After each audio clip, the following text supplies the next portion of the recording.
Hi, Democrats. Today is October 22nd, and I'm going to use today to explain how to complete our absentee ballot. So I have my absentee ballot. Yesterday was the deadline to be able to request your absentee ballot. So I'm sure that some of you already have your absentee ballot, and I've been getting inundated with questions on how to fill out the absentee ballot.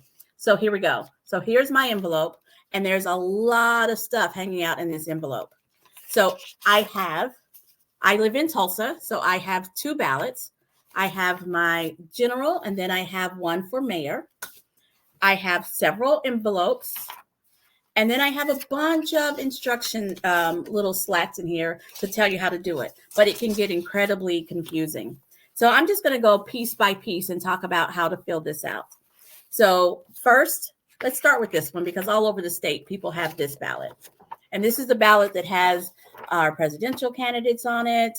I live in Tulsa, so our county clerk and county commissioner are on there. So this is the ballot that has all of the partisan elections on it.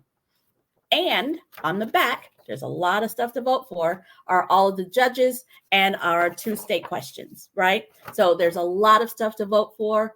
Please don't leave any of them blank. Please call your friends, do your research, and vote your entire ballot. Now, right here is straight party ballot voting.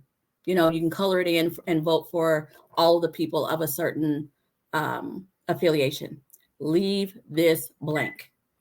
Leave this blank. It is important that you know who your candidates are and vote for them all individually. Vote for them all individually. Because here's the thing. You color this in and think you're finished. What happens is you're skipping the judges in the state question. So just get in the habit of skipping this box and coloring them in all one by one. So after you have that done and you vote your nonpartisan ballot, right? Get that colored in. So you have that. So the next thing you need to do is go to your notary.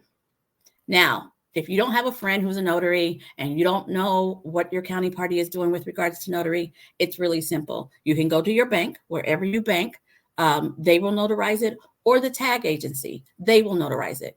Important note, no one is allowed to charge you to notarize your ballot. So you can get this done for free. You just have to remember where to go. So after you color everything in, you put it in this yellow envelope. It's called the affidavit. That's not right. You put it in this ballots envelope, right? This is where you put all of your ballots. You put that in. This envelope is your secrecy envelope. So after you get it all calculated, you fill this, you put them in here and seal this. This is your secrecy envelope. Then you put it in your affidavit. This is what you take to the notary. So this is a secret, and you're putting it in this envelope. That way they can't see what you voted, because it's none of their business how you vote. So you put it inside that envelope, and they're just a smidge smaller so that they will fit, right?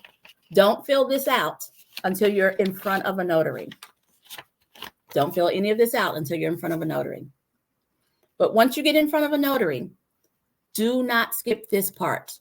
Print, not sign, print your name here. Print your name here, but do it in front of the notary. Then you sign. This is where you use your cursive. Sign your name here and date it. That's why you don't do this in front of the notary. Do this until you get in front of the notary. What the notary is notarizing is that they witnessed you signing this. So if you sign this at home and then go meet your notary, you've made this not valid. So the notary is saying, I watched Alicia Andrews, because I took her ID. I watched Alicia Andrews sign this, and I know that it was her. So wait until you get to notary. And then the notary has to fill out all of the spaces, including the date and including their dates of their expiration and all that kind of stuff. All of this has to be filled out at the same time. And all of this has to be completed for this ballot to be counted. Because what I know, in the August 27th election in Tulsa, there were some missing boxes on some ballots, and they never got outside of the secrecy envelope. They just threw out the entire ballot because they didn't fill out the affidavit correctly. So after you cast your ballot, you put it in the ballot envelope. That's your secrecy envelope. And then you put it inside the affidavit envelope, which is I signed it in front of the notary, and the notary is saying that it was in fact me.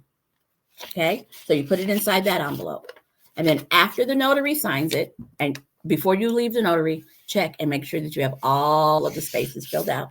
After the notary puts their little stamp on it and signs everything, you put it in the mail envelope, the return envelope. And again, as you can see, it's just the right size that it fits inside. And that should help you, because that's one of the big things. People are like, I don't know which one goes into which envelope. Well, it's the one that it can fit in. So once you get this filled out, you've colored in all of your spaces, front and back. You put it inside your ballot envelope. You've put it inside your affidavit, and you've had your notary sign it. You put it inside this envelope. What you can do from here is that you put some postage on it right here. You put some postage on it and put it in the mail, or you walk it into your county election board. That's what I do, because I always hang on to it till late. I take this to my county election board with my ID, because Oklahoma State says that we can only turn in hours, and they verify our ID to make sure that we're only turning in hours. I take this to my county election board with my driver's license. They sign that I've turned it in, and it's done. That's it. Now, if you decide to mail it, everyone all over the country is doing mail-in ballots. It has to arrive via mail. It has to arrive by 5 o'clock on election day. So I wouldn't mail it. Next Tuesday would be the last day that I would mail it, a week out from the election. Now, I am going to have mine notarized, and I'm going to drop mine off in person because I don't trust the mail system. Not because I'm judging anyone, but I just want to know that my vote is going to count. And so I'm going to turn mine in on purpose. Now, if it gets ahead of me and I don't get a chance to do it, and sometimes that happens, and I decide to vote in person, I can take this with me to my polling place and turn it in. And if I forget, they're going to say, you received an absentee ballot. Did you vote? Because it is illegal to vote absentee and in person. And they will have you sign a little form that says, no, I didn't mail my ballot. And I know that if I did and I'm voting here, I'll go to jail. They're going to have you sign something. I tell everybody, request your absentee ballot so that you can study. But if you don't turn it in earlier, put it in the mail, and you vote in person, you can take this and turn it in so that they know that you haven't. And if you forget to do that, you just fill out an affidavit and vote. Don't let them give you a provisional ballot. You get to vote a regular ballot. I hope that answers all of your questions. It's pretty simple. Don't vote straight party. Vote every box, front and back. And I will record a video on the judges and the state questions next. But vote, make sure you get your vote turned in. Do put some postage. On it. As long as there's regular postage on it, it will be delivered. It really should be two stamps, but as long as there's postage on it, not a postcard, but a regular letter stamp, it will be delivered. I hope that helps. You guys have a wonderful day.